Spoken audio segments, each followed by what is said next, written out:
Welcome to the Westside Personalized Podcast, where real educators share their classroom-tested, learner-approved personalization practices. I'm your host, Andrew Easton. I hope you enjoyed today's discussion and are able to find a few valuable takeaways from the podcast.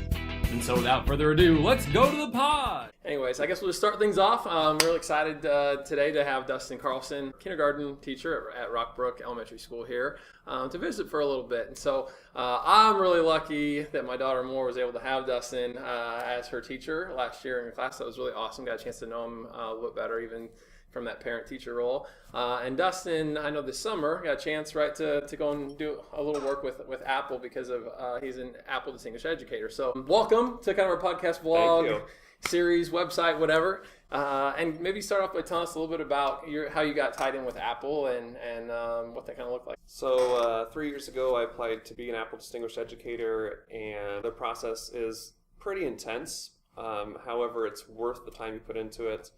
You have to create a 2-minute video on how you're using Apple technologies in your classroom, and then do basically a narrative or tell your story on how you're using it and how the students are benefiting from it. And out of the 1,000 that applied, I actually was accepted the first time, which doesn't usually happen. It's awesome. So I don't know, the whole male kindergarten teacher part may have been a piece of it. However, when they get there, they tell you, you have this feeling of, I don't belong here. I'm not doing enough amazing things. However, they tell you, no, you're awesome. We picked you for a reason. And I think it helped that was the year we went one-to-one with our iPads, and it made a huge difference that year. And I was able to show what the students were doing with that. So keep going, I guess. So then from there, like year one, you got accepted into the program, learned a lot from that experience. And so how many years has it been since then? This was the third year, and you kind of get invited back as alumni, but you have to reapply. Last year we went out to Berlin, and the way you applied for that was, again, you created a 2-minute video recapping what had happened in your classroom the last 2 years based around innovation. So it's not just Apple technology, it's kind of like, what are you doing to be innovative to help your students best succeed? And this summer in Texas, that was like the main focus of having that growth mindset. Not necessarily based on what you have always been doing. It goes back to that innovation piece of changing things. Like for me this year, calendar is something that's always been taught in elementary. It's just how you start your day. But over the last 3 years, it's been echoed by several of these ADEs that you need to get rid of that. Students will learn those same things, but if it's just part of routine, you're not using that time best. Like they said, you should wait till Halloween rolls around, and the kids start asking, how many more days until Halloween? And so it's a natural fit to bring the calendar in. And then instead of that 30 to 40 minutes in the morning, you're actually using that for anything else that's more productive. Yay, it's September 27th. This is so glad, so excited. Right, exactly. Yeah, where it's within context, it's something to be excited about, engagement goes up. And not just something you do. Plus, that eliminates a lot of planning. Like this year, I have a new 70-inch touch display in my classroom going away from our smart boards, and I was going to have to recreate the calendar. So instead of taking all that time to do that, now I have new ways, or have time to figure out new ways to use this new touch display too. Okay, so how do you see that? We'll do a quick segue and then get back to more ADU stuff. But so what do you kind of envision this touch screen, how's this going to benefit in ways that the smartboard didn't? And do you have any sort of individual activities maybe in mind already that you're like, yeah, it's going to be awesome because I'm going to do this? Well, to start with, I walked up to the sample one and went like this across the screen, and you can see all your fingers on it. Whereas our old smartboards, you can only use one finger at a time, which means only one student can use the board. Where with this touch display, students can actually collaborate with each other and work on a project together. We have different programs that work on beginning sounds, ending sounds, rhyming words that students can actually team up and practice. That's kind of more of a game-based type situation. Anything that you can do on a computer, you can do on this screen. So if there's websites that like our abcmouse.com, there's lots of activities that they can practice counting, sequencing, and skip counting. They're very interactive. You can do those things on there too. Cool. So and I know ABC Mouse is something that anybody can sort of access for kids, right? Yes. There is a special section for teachers that is free. I did not realize that, but you can set up a classroom on there so your students can use it anytime. So a parent-teacher could totally sign up for free too? Yes. Okay. Create a classroom. Yeah, I'm using this at the high school. Maybe not, maybe. But that would be cool for Amores. That's awesome. Okay, so you could use ABC Mouse on there. Is there anything else that you sort of gleaned from your ADE time, this summer that you're like, yeah, this is going to be great whenever I get back. I'd love to. Just to go along with that touch display too, Apple came out with their new app Clips in about, I think it was April, May of last year. And I'm like, well, this is cool because it has live titles, which is where you speak. And instead of you having to go into editing and adding text on the screen to match your words. Check out how Apple Clips puts word for word what you're saying in a video instantly at the bottom of the screen. It's pretty cool. So the students can see your voice, or hear your voice, see your mouth moving, but also see the words come across the screen. And I'm going to start using those to either reteach many lessons that I've taught, introduce certain little concepts to students that need it. This will really break away from that whole group teaching that our curriculum kind of lends itself to, into more of the small group teaching. And those students that don't need a segment, they can work on something else, whether it be another video that I've created that gives them an introduction of what they need to be working on, or we also involve choice charts a lot in our classroom, and so they already have their separate activities they need to be working on. Because I think, technology is such a big piece for personalization, to be able to, I think that's why now more than ever we're able to do more personalized pieces, because you can put instruction through video online or in some way that they can interact, like Seesaw, Yes. is what you've used.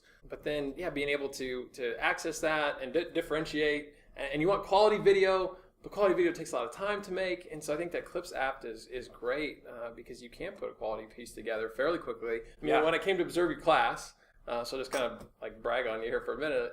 It made a video, I would say probably in the 10 minutes before class, enough time to get it uploaded to Seesaw, but maybe total 3 minutes by the time you recorded the instructions for the day, had that on there. And I was super impressed because I often hear people talk about, personalization. What does it look like in kindergarten or K2? Can we really, empower students to be able to be autonomous? And I thought it was fantastic that your students were, in the routine enough to be able to walk in, go get their iPad, sit down, watch a video that you'd put together. I love that the words are on there too. And then from there, to be able to sort of independently get the assignment that you had set out to get that going. And so I could see a lot of potential for that as you differentiate too. As a quick tool. So that's a really good recommendation. So you mentioned choice charts. What are some other ways then that we, could maybe think about personalization K2 in an area that people don't often think that that's even possible, but I've seen it happen in your classroom. Well, and along with that too, we are doing a lot of flex seating to offer students more choice in where to sit. Kindergarten, I think we've done that pretty easily in the past. They've had a lot of choice where you sit at this table, you sit at the floor, you grab a lap board and work on that. So we have anything from the wobble chairs to the exercise balls. We have little cushions, little floor mats they can work on, new lap boards for them. So that there in itself offers the students a lot of choice. The choice charts that we have are both for literacy and math. The literacy ones are a little bit better developed, and actually I need to show you the new version I have for that because I totally gamified it, because it used to be very linear, because I'm a very linear person. So we had 5 choices for daily 5, read to self, listen to reading. One of them was work with the teacher, word work, and then work on writing.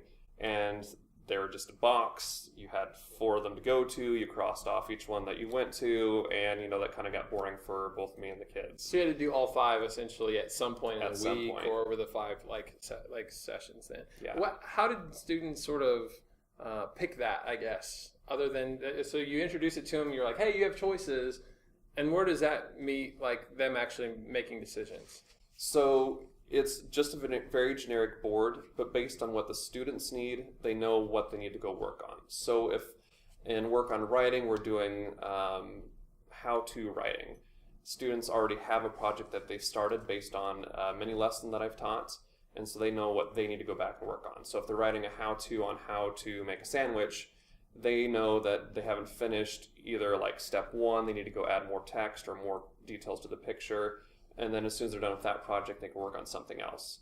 So during that time, they would have that project to work on. For something like in word work, they would have, like if they're making CVC words, which are consonant, vowel, consonant words, they have lots of options within that. We have a whole shelf that has different magnet letters, whiteboards, games that we've purchased from like Lakeshore that have different combinations of things that they can make with those. So you have like personalization happening both, or really in math and reading and writing. How quickly does it take for you? Because I'm sure as students come in, especially in kindergarten, there's some routines that have to be established. Like what's kind of your like time frame or your scaffolding timeline between, welcome to my class and right.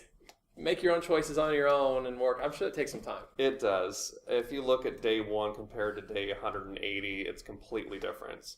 Day 1, you have to do the normal routines of here's how you get drinks, here's the bathroom, here's how you hang up your backpack, like the stuff. No choice in that. No this choice. Is the potty. This is the routine. Right. Here's what you have to do. Yeah, you have to set that because you still have to build that trust with your students too. You can't just say, okay, it's daily 5 time, go make a choice, because you're gonna have kids freaking out. It's not gonna work. So where do you see that kind of shift over? I guess, or where Typically, our goal is October because that gives them the chance to get in that full routine.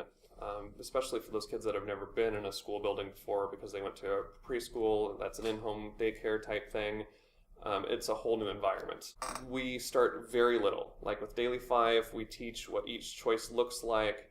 So we tell them, here's what word work looks like, and here's how you do activities over there. And then we spend, it could be as small as 10 seconds, so we build that constant success of working independently. And by about day 10, day 15, somewhere in there, we're working for a full 10 minutes in each choice. And then we kind of open it up from there. Thanks for your time. Absolutely. We'll have to come back and chat later this semester maybe. So appreciate it. Thank you. All right.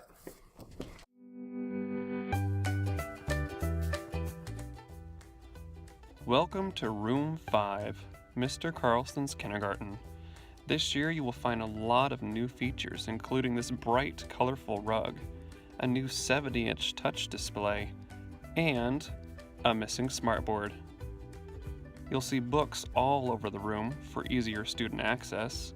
My gray chair is now a purple chair, and students have lots of options for sitting. They have exercise balls, bilbo chairs, standing desks, stools, regular chairs, and plenty of options for sitting on the floor. We still have our 7 centers. We started off in the block center, and now we're heading into the ABC Center.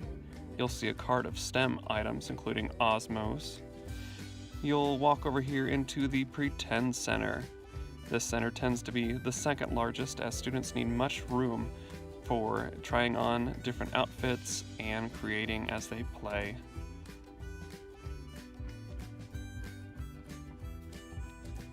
In the middle of the room, we have our Technology Center. Each of our students has an iPad. We're in the Math Center now, and we have a full shelf of different manipulatives. Center number 6 off to the side is our Reading and Writing Center. And then we have our new Quiet Room, which is where I'm recording this video right now.